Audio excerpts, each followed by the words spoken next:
Wherever there are shadows, there are people ready to kick at the darkness until it bleeds daylight. This is Bleeding Daylight with your host, Rodney Olsen. Liz Weiss is a reluctant gospel singer who yearns to see gospel justice fall across the earth. Her current single, See the Day, is a longing for that kind of justice. I'm exceptionally thrilled that she's today's guest on Bleeding Daylight.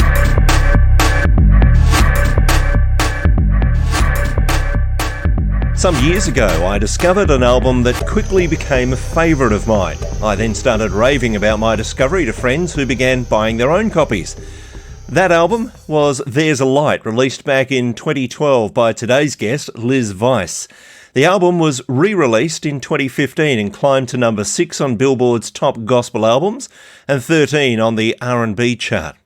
There's been another album since then, The Amazing Save Me, and a few single releases, all of them displaying Liz's soulful vocals, bringing to life some incredible gospel lyrics. Liz, it's an incredible honour to welcome you to Bleeding Daylight. Thanks for your time. Oh, thanks for your interest. You're one of 5 children. That's a reasonable-sized family. Was it a musical childhood for you? Not really. I feel like the story goes for middle children, I pretty much kept to myself.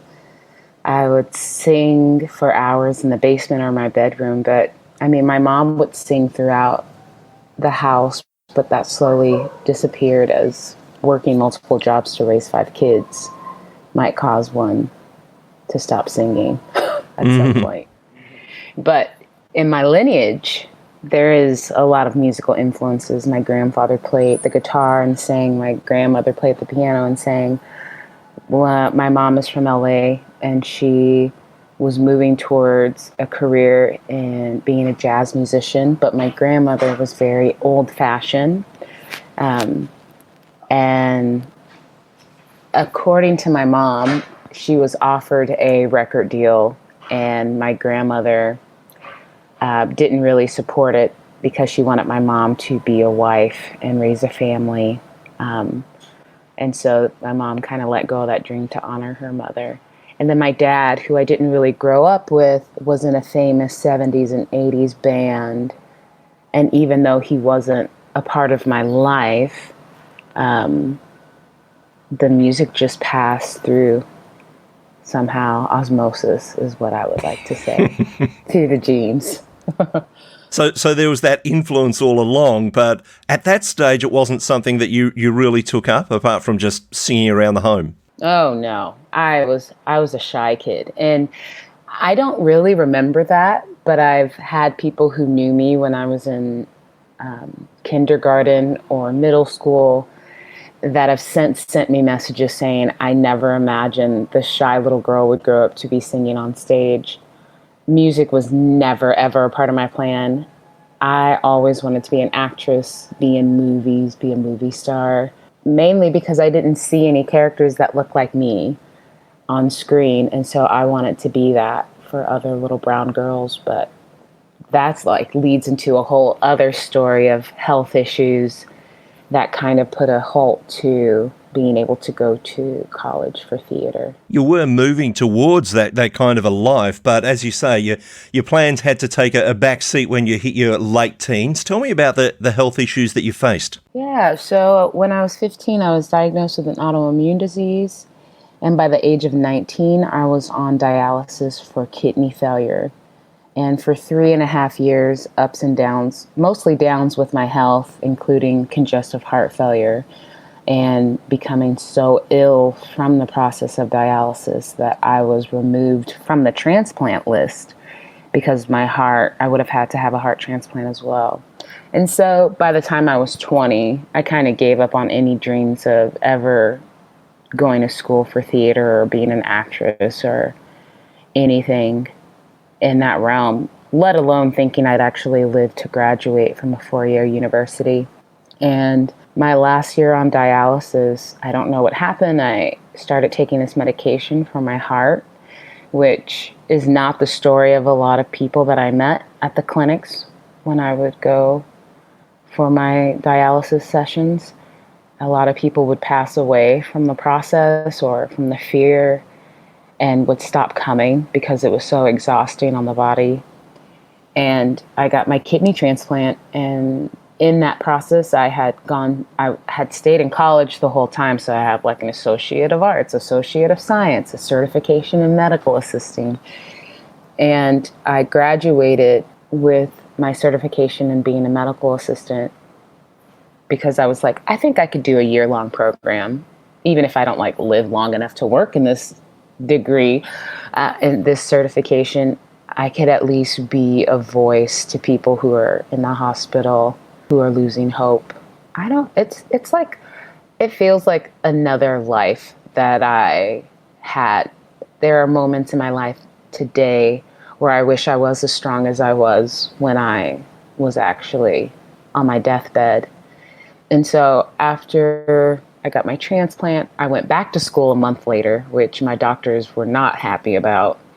And I graduated with the certification in being a medical assistant. And just after working in the hospital with cancer patients, it just felt too close to home being on the other side of the bed of people who literally were in my same situation 4 weeks prior. And I did that for a little while before I decided to take the leap to then go to film school. Because if I couldn't be in the movies, at least I could make the movies, right? And so that's what I decided to do. That sort of medical condition that you went through, I guess, would bring all sorts of things in life into sharp focus when you're facing your own mortality. Mm-hmm. Especially at such a young age. I definitely feel like that keeps me living a quote-unquote risky life, which feels counterintuitive to the American dream of working a 9-to-5 and having a 401k and getting married with 2.5 children with a white picket fence. It just never seemed like a plan for me, especially not knowing how long I had in this life. So yeah, I went to film school and I worked on set, and I would teach myself how to use software programs to create DVDs for short films I shot, and learn how to edit and sound design, all these tech things. I really love the technical parts of film. And now that I do music, I love, because of this pandemic, I've been recording a lot at home. But before we get into that, going to film school and then graduating and being selected to give the commencement speech and getting invited to work on a TV show for 3 weeks. That was a paid internship, and then that leading to another job, and that leading to another job, and then having a pause, which led to me singing on a church record that I never ever wanted to be a singer. But for some reason at this church that I had started going to, I just felt like this little tug to just sing harmonies in the background. That's it. I'm good. I'm going to work in film to pay off my debt, thousands and thousands and thousands of dollars in debt for going to film school.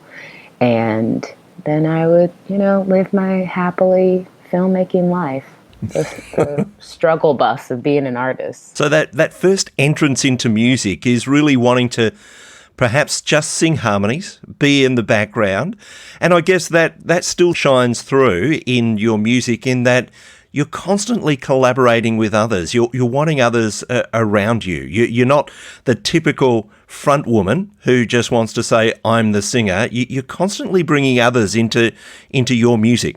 Yeah. I mean, even to this day, I work better with a second head and a second heart, just because I can get so stuck on the little things and overcomplicate words for myself or ideas or a certain sound, and not to mention feeling the pressure of having a certain image in the music industry that it just never felt like it was my identity, especially feeling like I was called, which is like a whole other thing that I wrestle with.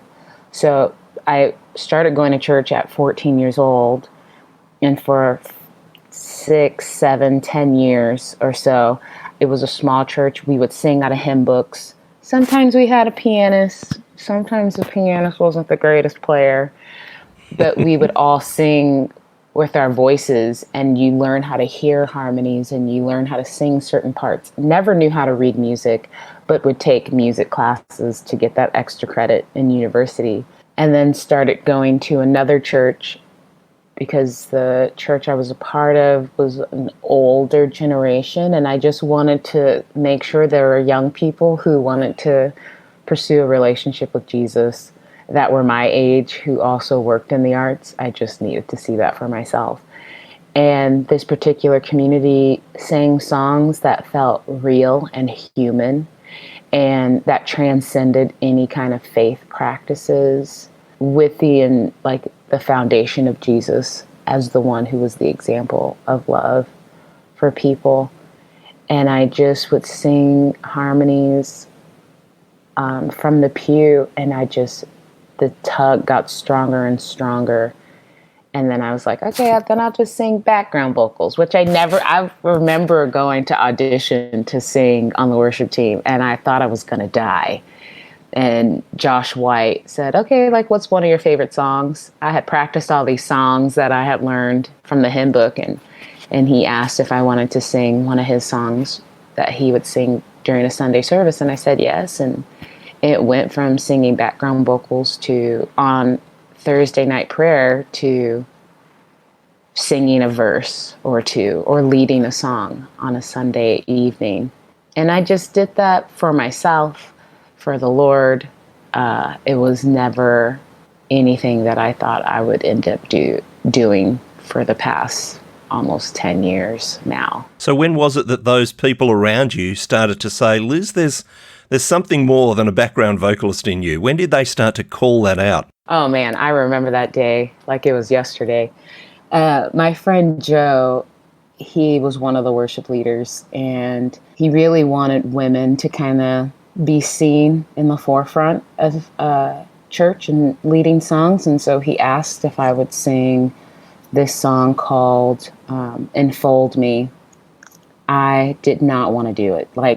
I thought I was going to have a heart attack, but for some reason my head shook yes in agreement, even though on the inside I was trembling and saying, what am I doing? What am I doing?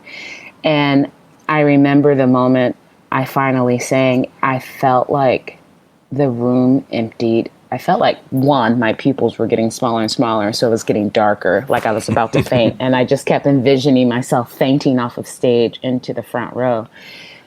And all of a sudden the room was empty, and I just felt like I was singing for one. Okay, Liz, if you don't want to sing for the people, sing for one, sing for the Lord. And when the song was over, I was covered in sweat. I felt like every pore on my body had opened up. And after the church service had ended and the worship team is leaving the stage as people are being released and putting chairs back, my friend Nancy walks on stage in tears, and she's like, what was that? And I almost started crying, but I didn't, because I hate crying in front of people. And I said, I don't know.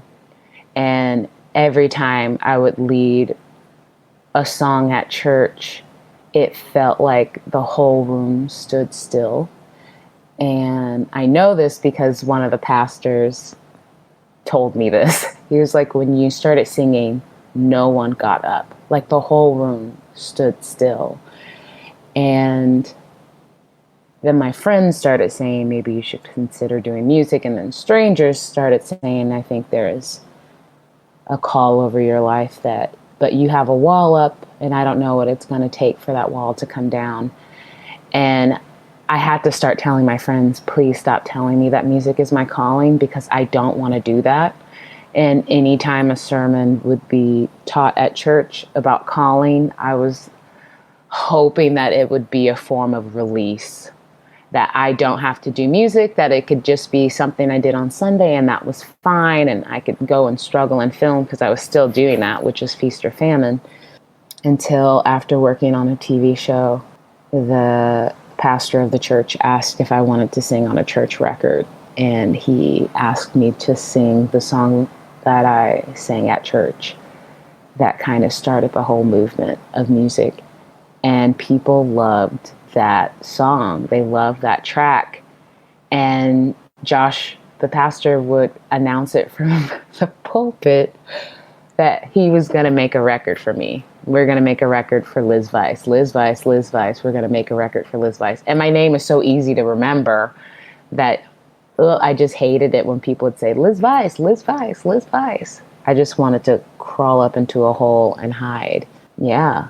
And 2 years later, I recorded my first record, There's a Light. And this seems so opposite to most of what we see in culture, where people are grasping for fame. And we've seen lots of talent shows on television where people who obviously don't have a gifting will get up because they're so convinced and they're so grasping for it. But you were very hesitant to put yourself in that spotlight. And I guess that, again, gives us a key to why you continue to collaborate so well with others. This is not something where you're wanting to put yourself in the spotlight. I mean, and honestly, it's even interviews like this, or I would have pastors, like one pastor in particular kind of like pulled me to the side and was just curious as to why all these doors were opening up for me with music if I was so hesitant about it, and asked if I feared that my hesitation would come off as false humility.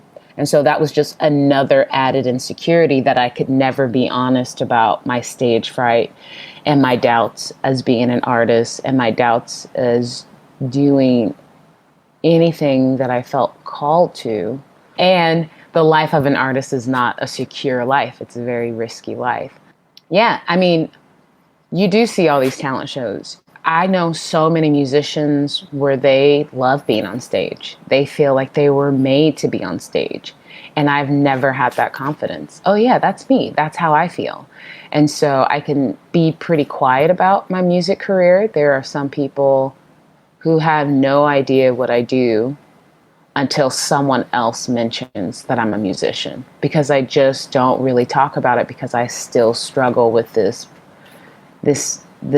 thing that is natural, that I keep getting invited into multiple spaces. And that's the other thing, is like, not only am I singing these songs in church, but I'm singing these songs in spaces where people would never enter into the church. I once had a guy interview me and say, your music feels very familiar and nostalgic, like I know it, but I don't like that it mentions Jesus. Or I've had an article, I'm from Portland, Oregon, which is a very quote unquote non-church city, and a particular very liberal newspaper said that if you can make it singing about Jesus in Portland, Oregon, you can make it anywhere. And so I'm like getting invited into these spaces that have a strip club upstairs, but I'm singing about Jesus, or getting invited to these festivals, or getting invited to sing with these bands that are not associated with any faith practice. And I just say yes. And I feel like I am meeting people that Jesus loves too, regardless of what the conventional church would teach from the pulpit. I do believe that I get to experience Jesus in so many different kinds of people. And I pray that my idea of salvation is way smaller in comparison to Jesus's plan of love and redemption. And that's why I say yes to collaborating with a lot of people, is because I feel like I need other voices to create a whole picture. Otherwise, it's just one-sided, and I only have one piece of the puzzle and someone else has another piece, and then we work together and it makes something beautiful that I don't think I could have done on my own. And if I did try to do it on my own, I would drive myself insane, and it would take years to accomplish anything. And initially, a lot of the music you were playing wasn't your own music, so to speak. It wasn't music that you were writing, and yet you very much made them your own. Mm-hmm. Yeah. There's one song that I sang, Enfold Me. I mean, that's like the catalyst song to where I am today. I honestly don't even remember what it sounds like from the original artist, because I've just sang it my way for so long.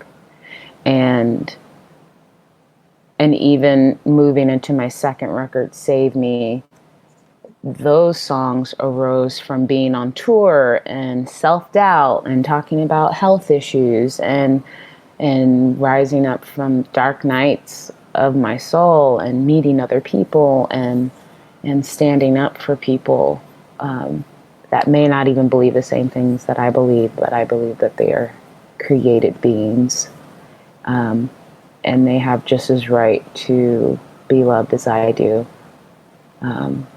by Jesus. And so it's, yeah, believe me, I'm just as surprised by my career as most people. And when I say it, it just comes off as maybe false humility, but that's why I don't say it very often. I'm still in the process of this unfolding story. I'm just a character. How does it feel for you knowing that your music is heard right across the world? You've had tracks that have been streamed over 1 million times. That must seem quite surreal for you. Oh, it's so surreal. But if my music is a reflection of who I am, then the fact that it's reaching all over the world is exactly what I want to do as a human being. I love traveling. I love stepping into other cultures to learn new ways of seeing people, food, storytelling, music. I love it. I love traveling so much. And yeah, it's an honor that my music has traveled this much. And not that I don't work hard for it, but I don't try to force something if it doesn't naturally unfold or if it's not naturally accepted. Like I can't make anyone love my music. And so it surprises me every day when I get a message from someone saying that they just discovered a song that came out 8 years ago or just discovered a new single. I don't know how it happens. I literally release the music and then I have to continue to live my life. So it's really cool that my song is all the way in Australia. Blows me away. It's really cool. I hope to make it there in the flesh one day. That would be wonderful. You're saying that your music seems to be accessible by people who would not normally walk into a church, and there's a combination in your music that I find quite rare.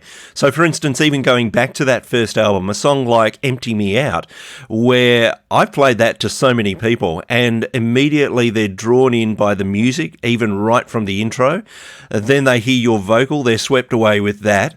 But there's a deepness to those lyrics that we don't even hear in church these days. Mm-hmm. Yeah. Oh, believe me, I have my opinions about that. I'm like, y'all, we cannot be cowards. I feel like a lot of, the church body plays it safe in a lot of ways. And I don't really think that we're meant to play it safe. Although I physically would like to live a life of stability and safety, there's something that's deeply ingrained in also my loyalty to a promise that I made when I was 15, that if the Spirit leads me somewhere, I say yes, even if I'm kicking and screaming. And I think that this music transcends because it connects to humans. Everyone has a story. Everyone has struggled and had to overcome something. Everyone has doubts. Everyone has joys. And I hope that my music continues to connect with all people in that way. But the root of it is my relationship with Jesus. Even in my own doubts and my own wrestling and my own frustrations, that mustard seed of faith is mighty strong inside of me. And I mean, even with the pandemic, I have been so burnt out from doing music. I was literally going to go to Switzerland to go on a spiritual retreat, to be in the mountains, and also tick off a country on my bucket list that I wrote when I was on dialysis, and then walk away from music because I was tired, burnt out, brain fried. The politics of music is exhausting and ready to be done. I made my 2 records pat on my back, let's move on to something else.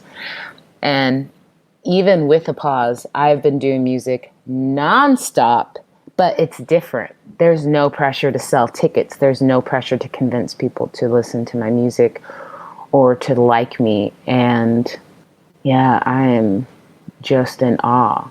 You would think that I would see this as an obvious, duh, this is what you're supposed to do, but it is a wrestling inside of me that I don't know if I'll ever overcome. But I will always choose to go where I know I'm supposed to go. And that might be on stage, and that might be in a nice chair in an office. I have no idea. Your music, as you say, touches on things that we sometimes don't hear about in church. And that brings me to a great song that you released about Christmas and a very different take on a refugee king. Tell us about that song. Oh, man. So, like I said, sometimes I get invited into these spaces with songwriters, and I'm sitting there feeling like a chump, like, what? Do they not know that I don't know what I'm doing?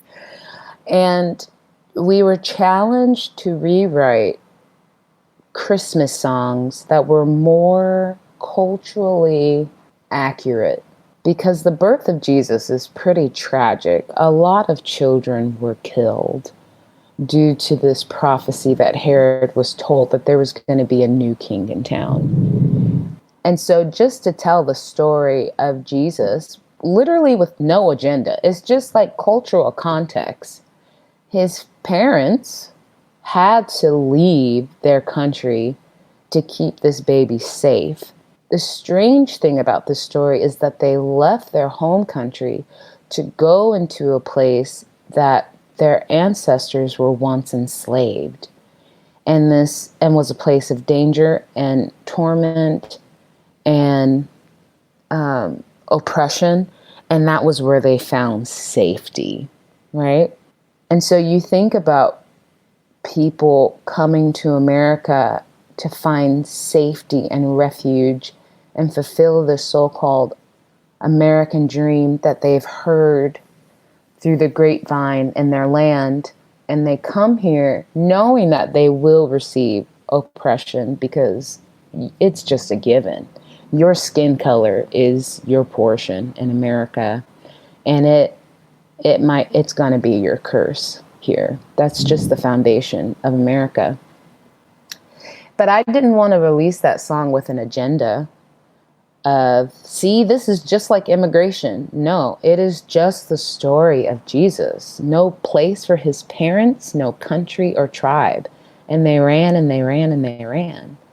And I wanted people to interpret the song for themselves. And I definitely have my interpretation of this song, but just laying out the facts as is, people will assume whatever they want about the story. And some people will choose to be blind, because Jesus in a lot of places is this blonde hair, blue-eyed, sheep-toting, all-American hero who's gonna redeem and oppress the bad guys and lift up the good guys. But you have to follow these rules.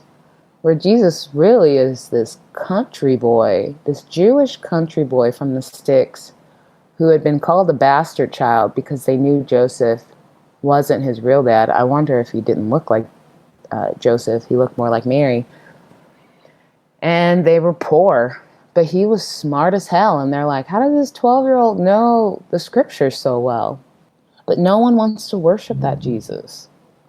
I don't even want to worship that Jesus, but that's the Jesus that I deeply, deeply connect to. Growing up, low income, single parent home, one of 5 kids with a mom that worked multiple jobs. And as a child, I made a promise to myself that I would surpass the stereotypes. I am not, and I never wanted to be a statistic. And I think because Jesus didn't play by the rule book, that's why he was killed by the very people who should have been respecting and honoring him. So Yeah, Merry Christmas. And it's interesting the narrative you're talking about there of this white, blue-eyed Jesus who is coming to overthrow and take political power is exactly what was expected back in the day, and yet we haven't learned that lesson. No. Oh my goodness. That is like a whole other podcast that I honestly don't even feel like I'm smart enough to engage in, other than speak from my own experience. Like, why didn't Jesus overthrow the political powers that be? Why did he allow them to kill him and allow his people to be oppressed? What was it about Jesus where these men were willing to be tortured to death because they loved him? I think about the moment Jesus died on the cross, I would have been heartbroken and absolutely just, what was all of this for? To see my very hope dead on the cross. And honestly, as I've gotten older, I'm like, you know what? I don't blame Thomas. I want to see these scars too, because I watched my hope die on a cross, and I need to touch these scars because I've never heard of resurrection. I don't know what redemption of a body means or looks like, even though they saw people come back to life and people healed. So I don't know. And I've seen beautiful things too. I have definitely been blessed in my life. I know I'm in a pandemic, but I have enough savings to survive for as long as I need to. And yet I'm still like, you know what? It really would be nice to just like see some kind of glimmer of hope that Jesus is here, involved in this political nightmare, and involved in the injustices of my Black brothers and sisters, involved in people oppressing me when they see me in a grocery store and following me to make sure I don't steal anything. Like, what is my role as one who says she follows the Lord, but also constantly reminded that I am other and there will never be justice for people that look like me or brown people in general. And yeah, it is definitely I'm in that place right now wondering, like the great prayer of Psalm 13, oh, how long, Lord, will you hide your face? Yeah, it is an interesting cross to bear,